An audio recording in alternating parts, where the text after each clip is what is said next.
નમસ્કાર દર્શક મિત્રો, ધલોક સત્તા શોમાં આપનું સ્વાગત છે।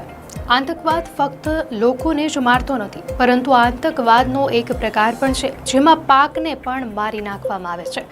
બે ચીની વૈજ્ઞાનિકો પર અમેરિકાની અંદર સમાન આતંકવાદનો આરોપ મૂકવામાં આવ્યો છે। ચીન વિશ્વ બજાર પર રાજ કરવા માંગે છે। દરરોજ તેના પર અન્ય દેશોની સરહદોમાં પ્રવેશવાનો, તેની સરહદોની બહાર નવી ઇમારતો બનાવવાનો અને અન્ય દેશોને આર્થિક અને સામાજિક નુકસાન પહોંચાડવાનો આરોપ મૂકવામાં આવે છે। હવે અમેરિકાએ ડ્રેગનનું નવું રહસ્ય ખોલ્યું છે। ખરેખર અમેરિકાની ગુપ્તચર એજન્સી FBI બે ચીની નાગરિકોની ધરપકડ કરી છે, જેઓ એક પ્રકારની ફૂગ સાથે અમેરિકામાં પ્રવેશ્યા હતા। એવું કહેવામાં આવી રહ્યું છે કે બંનેનો ઉદ્દેશ અમેરિકાને ભારે આર્થિક નુકસાન પહોંચાડવાનો હતો। FBI અધિકારીઓના જણાવ્યા અનુસાર આ એક ખતરનાક ફૂગ છે। US ન્યાય વિભાગે મંગળવાર 3 જૂને જણાવ્યું હતું કે બે ચીની વૈજ્ઞાનિકો પર અમેરિકામાં ઝેરી ફૂગની દાણચોરી કરવાનો આરોપ મૂકવામાં આવ્યો છે।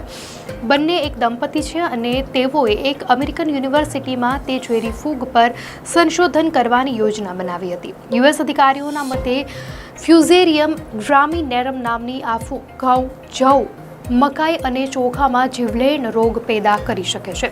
તે મોટી સંખ્યામાં પાકનો નાશ કરી શકે છે અને જો તે લોકોના પેટમાં પહોંચે છે તો તે લોકોમાં ઉલટી, ઝાડા અને ગંભીર લીવરને નુકસાન પહોંચાડી શકે છે અને વ્યક્તિનું મોત પણ થઈ શકે છે।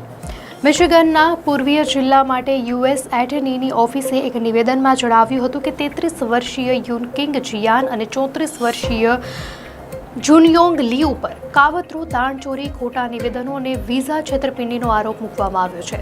જિયાને US પોલીસે ધરપકડ કરી છે, જ્યારે લીયુ પહોંચની બહાર છે।